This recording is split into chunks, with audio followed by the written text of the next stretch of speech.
Hi everyone, in this video I'm going to show you how to download Minecraft on your iPhone. So let's get started by opening our app store, and from there tap on the search bar or search icon that you can see on the bottom right corner of your phone, and in here just type Minecraft and you will see the first option in there.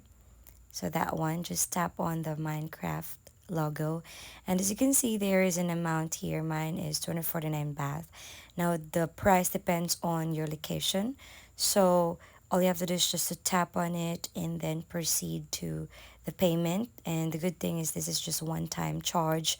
Once you double click to pay, then good to go. You're good to go to use and play and do your thing here in Minecraft. So that's basically how to download Minecraft on your iPhone.